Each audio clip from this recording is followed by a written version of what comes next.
Hi there. I am very happy that you have returned. We are ready to continue our Raw Faith journey, and we are bringing the women back on stage now.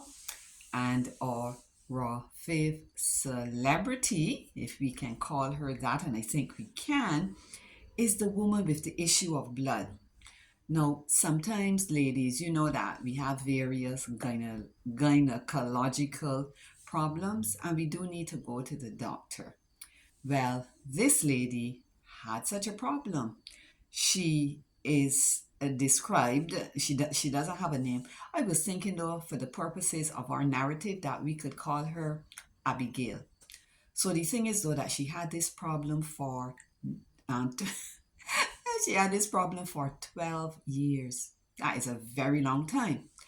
So she was going, the biblical narrative, you probably already know the story very well, but in case somebody doesn't know it, I think everybody must, or you don't remember the details, let me just nip back into the biblical narrative with you. And I would like to say, first of all, that this story is a wonderful story of determination, persistence, and a spirit of saying, I am not going to give up until I get that blessing. So, from the biblical narratives, then, we learn that this woman had this issue of blood and she went from, oh, there was something else I wanted to I wanted to say to you too. You know, sometimes, very often in the Bible, women are, especially in these raw faith stories that we've been looking at, the women are not given names as such, but they are more referred to, they are highlighted more so by whatever difficulty they had, or sometimes by nationality. So this particular lady, we're going to call her Abigail. She is known as the woman with the issue of blood.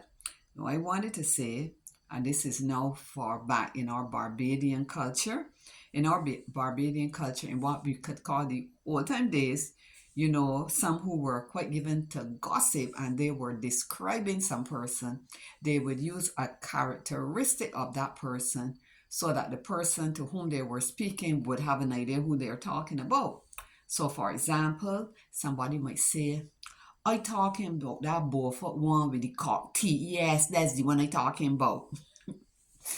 Oh my goodness. Humor aside though, this lady really had a really terrible difficulty for those 12 years, because the thing is too that she was considered unclean. So Abigail went from doctor to doctor to doctor, shelling out so much money, as we can well imagine. And each one may have said to her, well, Mrs. Abigail, I think I have found the solution to your nagging problem. Take this, and it's going to fix you good. My secretary will receive your payment on the way out. Now, we will remember too that poor Miss Abigail had no insurance policy that she could claim something and, get back some money off of these medical expenses. Not in the least bit. So the Bible says that she went to many doctors, and this is a so irony. This is so ironic, such an example of irony. After she had spent all her money on the doctors and was nothing better, as a matter of fact, she got worse. Imagine that.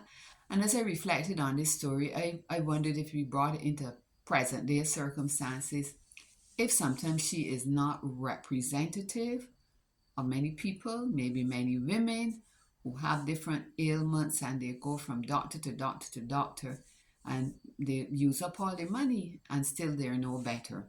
Well, this woman, we could say, or could we say, yes, she got to the point, obviously, where she was totally desperate. She was willing to grab at any straw, but things were about to change. This last attempt at healing was to be no diamond clutching at a straw. No, she did not have any straw faith, but she had iron faith. She had a raw faith. She had heard about Jesus and his miracles, the ones that he had been performing, and he was going to pass through her vicinity. Hope surged in her heart, and she set out to meet him. I tell you, she had just one goal, one burning desire, one aspiration, one hope, and she was not going to be deterred in her pursuit. This is such a wonderful story. I just love it. I just love it. I need you to not only read the story itself, if you could just go online and get the book, The Desire of Ages, there's a chapter in there entitled The Touch of Faith that is simply fantastic. So listen, I'm signing out for now, but please come back with me as we get into the climax and the dramatic. I'm a little crazy, you know that. Yes, the dramatic culmination of this story. So you coming back?